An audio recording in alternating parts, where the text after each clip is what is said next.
Yeah. I don't think we'll ever shoot that much, but Because we're professionals. We'll see. We know how to get it done. I'm on my way to meet Hal Brainerd for another episode of Coffee Break with Oh my gosh. I forgot the coffee. What's up, everybody? My name is Jake. I want to welcome you to another episode of Coffee Break with Jake. Thankfully, the excellent Hal Brainerd here had some coffee at his home because I forgot to bring the coffee. I had one job, well, two jobs, to film this and to bring coffee, and so far I'm 1 for 2. But hopefully we'll get this successfully filmed and everything will be a-okay. So Hal, thank you for the coffee, and even more so, thank you for all your incredible work that you've done. Because for people that aren't around here, and even people that are around here, they recognize the beauty of this area. yeah, it is gorgeous. Yeah, and I was so amped up and excited to get to chat with you about it because you have such an eye for the potential that's there, and you pull it out with each photograph. I just should have been a mountain country kid. I fell in love with it. We moved here in 1975, and it's kind of like John Denver's song, moving home to a place I've never been before. Just fell in love with it. Of course, if you're into landscapes, I mean, it's just a gorgeous area. Beautiful, but you know, you've got the hiking trails, you have the ATV trails. Yeah. You've got caves. Caves. This is, Who doesn't like caves? you know, waterfalls, beautiful streams, fishing. Yeah. You've got the national forest for hunting. So, I mean, this is a outdoorsman's paradise. But anyway, we do have some wonderful images to show of Tazewell. Like you said, there's tons of adventures, but as far as like the pieces that actually capture Tazewell to you, I was really curious to see. Well, I've done a lot of shooting around off 460 as you're coming into Tazewell, and also as you're headed over to Historic Crab Orchard Museum, which is another great thing to see in Tazewell. Yeah. You've got, you know, the mountains in Virginia run parallel to each other. So you've got these beautiful pictorial pastoral scenes, you know, the farmlands. So you're going to see quite a few of my images running down 460, and I'm climbing up on the mountains where the cows have the best scenery.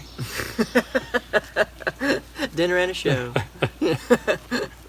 So I know, you know, there's a shot that I took down at House and Barn Mountain with its ray of sunshine just streaming in through a storm that's brewing and coming in, which was quite an exciting shot for the time. It's a big panorama. Yeah.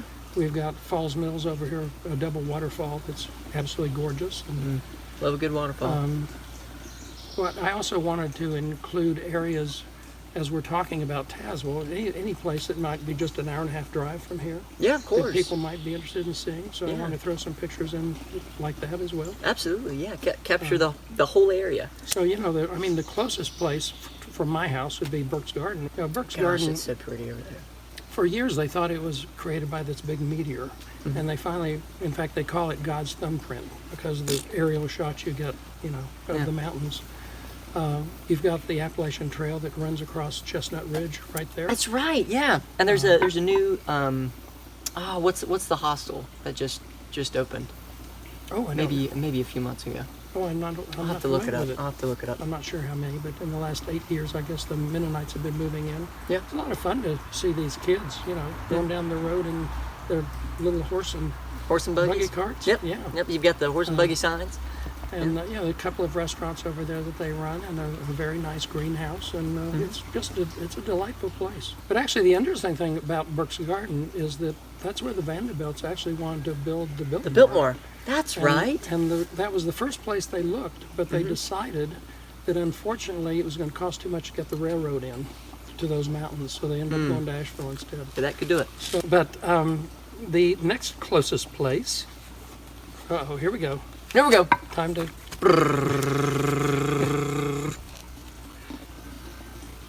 Thought you were ready. So in Washington County, you have Big Tumbling Creek, Oh yes. which is it's a stunning. They have their own fishery over there for trout, so it's a very popular trout stream.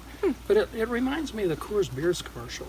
Just one waterfall after another, just stacked on top of each other. You know, it's absolutely gorgeous. The next spot that I think is really nice too is a state park up in Mercer County called Camp Creek. It's got two really nice waterfalls. They're both totally different Campbell Falls, which is off to the right as you drive into it, is about a quarter of a mile hike on flat ground. Okay. It's a beautiful crescent moon-shaped staircased waterfall. People just get out there in their swimsuits and sit there on the stairs and enjoy the cool water. Yeah. Or you can go over to Mash Falls, which is more to the left, and they're just totally different visually. So they're very striking photographically. The next location that's fairly close to here is the Great Channels, a formation created back during the Ice Age. With Sid the Sloth and Manny the Mammoth. Yeah. Those guys. Cool cats. But it's a long middle knob, which is the high point of the Clinch Mountain range. It's 4,200 feet. Oh. So this has been carved out of its cliff. It's very, very popular, and it probably does need to be mentioned that there's 10 parking lots. So you 10 parking spaces. I'm sorry. Right. You are absolutely right. That is so critical. Beware. And of course, we have a ski resort up at Winter Place. Yes. Which is right up Interstate 77. I'm just surprised with all the ski resorts in North Carolina that place is packed on the weekends with people from North Carolina. And I'm told it's because the snow is so darn nice up there compared to what they have in North Carolina. Yeah, what they have in North Carolina. So, but anyway, yeah, you can have a blast up at Winter Place? Winter Place, yeah. Absolutely. Yeah. I had a few of my friends, 3 of them went to ski for the first time at Winter Place. They all went down the Black Diamond. All 3 of them concussed. What? Concussed. 3 for 3. So I haven't been skiing yet. Let's see, this was a 6-minute thing that we've talked about nothing about what we're supposed to be talking about. Well, this is the part that I love when we derail. I love derailing. So now the highest mountain in Virginia, which is really surprising, is Mount Rogers. And okay. I say this is surprising because Denver, Colorado, the Mile High City, 5,280 feet. Mile High City. It's pretty high. Mount Rogers is 5,600, higher than Denver. Gotcha, baby. I tell you what, if you want to get away from and this is a cool area for summer. Bluefield is considered nature's air-conditioned city. They'll give away free lemonade in the summer if it goes above 90, and they don't ever give away free lemonade. Maybe once every 4, 5, 6 years. It's a pretty good deal in there. Yeah. You got Grayson Highlands State Park. Yeah. Which no is surprise that's on the list. Beautiful park. I mean, it's got the trails for the horseback riders, for the hikers. Great accommodations. So it's a beautiful place to be in the summertime hiking, and it's also fabulous in the wintertime. And then I forgot to mention Cascade Falls. The 3rd highest waterfall in the state of Virginia, a 66-foot drop. It's a 2-mile hike up a really delightful park. And I like it so much because, again, it reminds me of Colorado.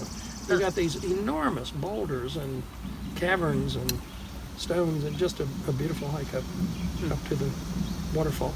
Yeah. Very, very popular spot.